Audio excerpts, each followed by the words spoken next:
Bonjour à tous, bande de gros trous du cul. Aujourd'hui, je vais vous parler de quelque chose qui me tient à cœur tout en vous pissant à l'arrêt.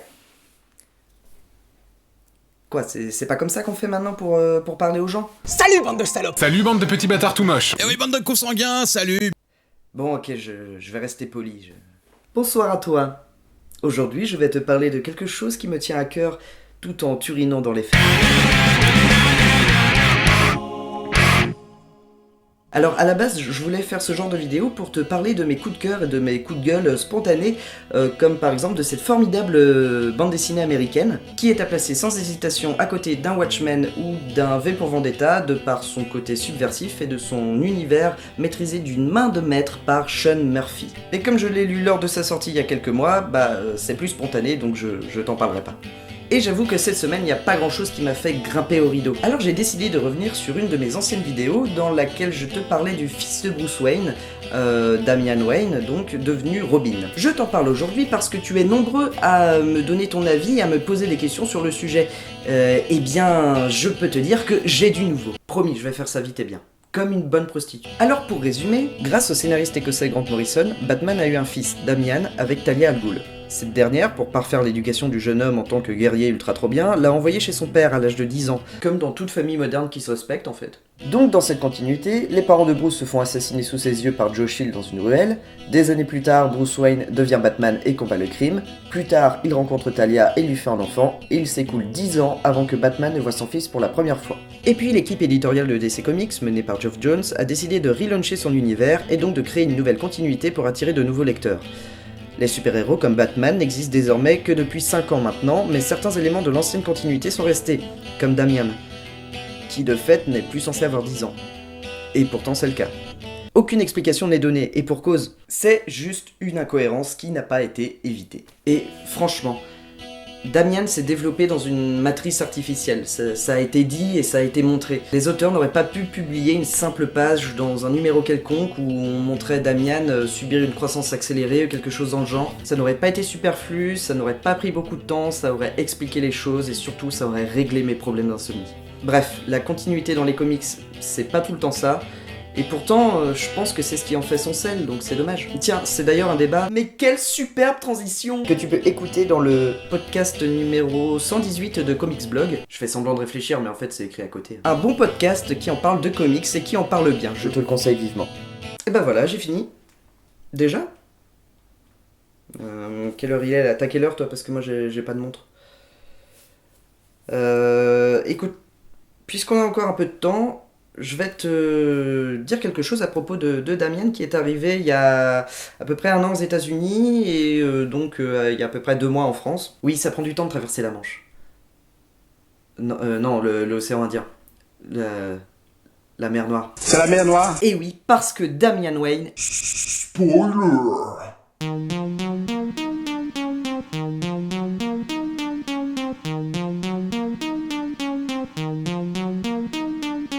est mort. Et oui, Grant Morrison a décidé de tuer le personnage qu'il a créé il y a 7 ans maintenant. Putain. J'aimais beaucoup Damian Wayne. Son côté rebelle et violent, son arrogance, son jeune âge, et surtout le fait qu'il soit le fils de Bruce Wayne.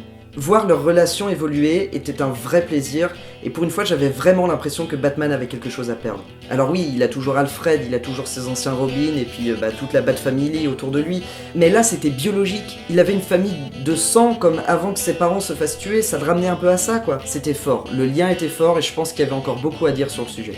Alors voilà, finalement je vais le faire mon coup de gueule. Ouh, je suis très en colère. Grant Morrison, j'aime ce qu'il fait une fois sur deux. Je vais pas rentrer dans les détails sur comment appréhender l'auteur parce qu'il me faudrait 10 minutes supplémentaires et je suis pas là pour ça.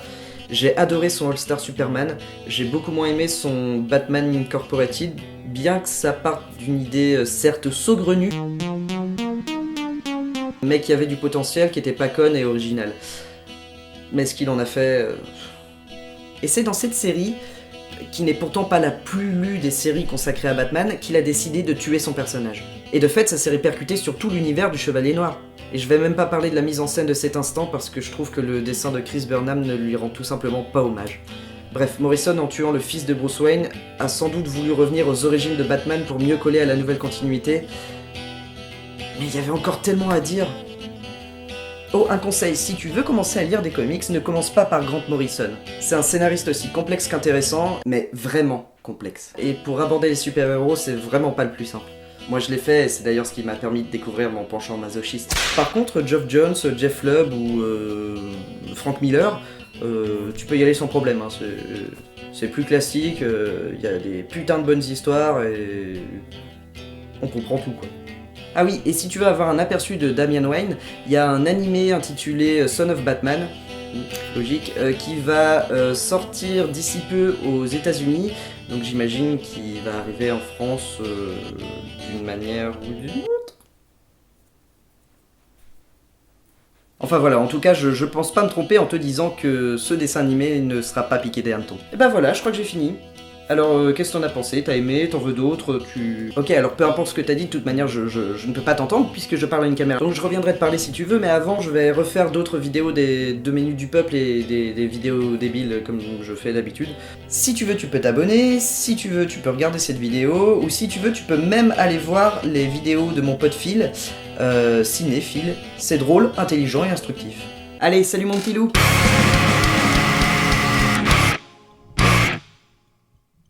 J'ai adoré son All-Star Superman, j'ai beaucoup moins aimé son Batman Incorporated, bien que ça parte d'une idée certes saugrenue, mais qui avait du potentiel, qui était pas conne et originale. Mais ce qu'il en a fait... Et c'est dans cette série, qui n'est pourtant pas la plus lue des séries consacrées à Batman, qu'il a décidé de tuer son personnage. Et de fait, ça s'est répercuté sur tout l'univers du Chevalier Noir. Et je vais même pas parler de la mise en scène de cet instant parce que je trouve que le dessin de Chris Burnham ne lui rend tout simplement pas hommage. Bref, Morrison, en tuant le fils de Bruce Wayne, a sans doute voulu revenir aux origines de Batman pour mieux coller à la nouvelle continuité. Mais il y avait encore tellement à dire. Oh, un conseil, si tu veux commencer à lire des comics, ne commence pas par Grant Morrison. C'est un scénariste aussi complexe qu'intéressant, mais vraiment complexe. Et pour aborder les super-héros, c'est vraiment pas le plus simple. Moi je l'ai fait, et c'est d'ailleurs ce qui m'a permis de découvrir mon penchant masochiste. Par contre, Geoff Johns, Jeff Lubb ou Frank Miller, tu peux y aller sans problème, hein, parce que tu es nombreux à me donner ton avis et à me poser des questions sur le sujet. Eh bien, je peux te dire que j'ai du nouveau. Promis, je vais faire ça vite et bien. Comme une bonne prostituée. Alors pour résumer, grâce au scénariste écossais Grant Morrison, Batman a eu un fils, Damian, avec Talia al Ghul. Cette dernière, pour parfaire l'éducation du jeune homme en tant que guerrier ultra trop bien, l'a envoyé chez son père à l'âge de 10 ans, comme dans toute famille moderne qui se respecte en fait. Donc dans cette continuité, les parents de Bruce se font assassiner sous ses yeux par Joe Chill dans une ruelle, des années plus tard, Bruce Wayne devient Batman et combat le crime, plus tard, il rencontre Talia et lui fait un enfant, et il s'écoule 10 ans avant que Batman ne voit son fils pour la première fois. Et puis l'équipe éditoriale de DC Comics, menée par Geoff Johns, a décidé de relauncher son univers et donc de créer une nouvelle continuité pour attirer de nouveaux lecteurs. Les super-héros comme Batman n'existent désormais que depuis 5 ans maintenant, mais certains éléments de l'ancienne continuité sont restés, comme Damian, qui de fait n'est plus censé avoir 10 ans. Et pourtant c'est le cas. Aucune explication n'est donnée, et pour cause, c'est juste une incohérence qui n'a pas été évitée. Et franchement, Damian s'est développé dans la mer Noire. C'est la mer Noire? Et oui, parce que Damian Wayne... Spoiler!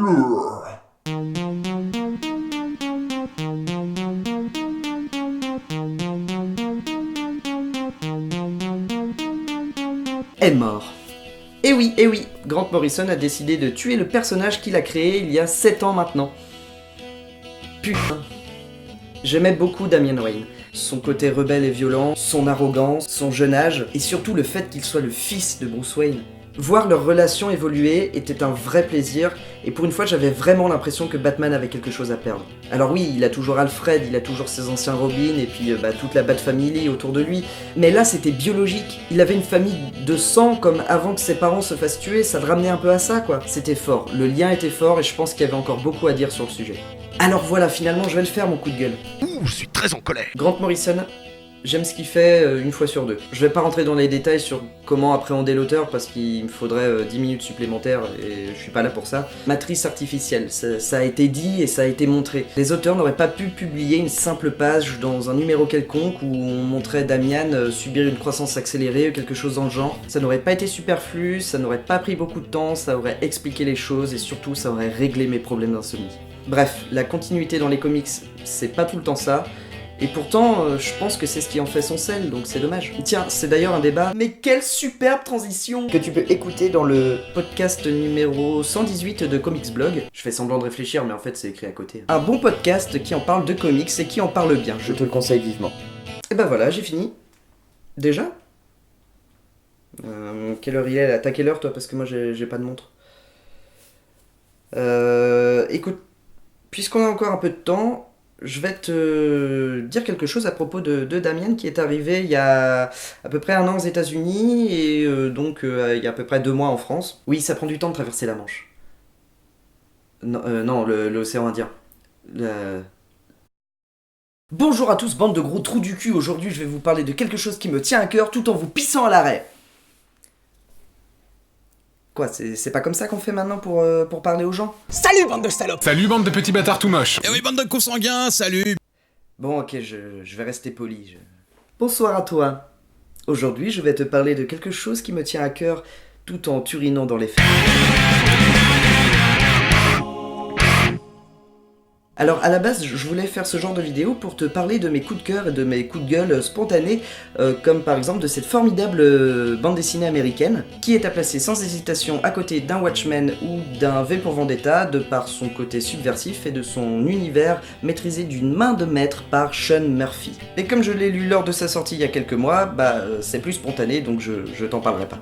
Et j'avoue que cette semaine, il n'y a pas grand chose qui m'a fait grimper au rideau. Alors j'ai décidé de revenir sur une de mes anciennes vidéos dans laquelle je te parlais du fils de Bruce Wayne, Damian Wayne, donc devenu Robin. Je t'en parle aujourd'hui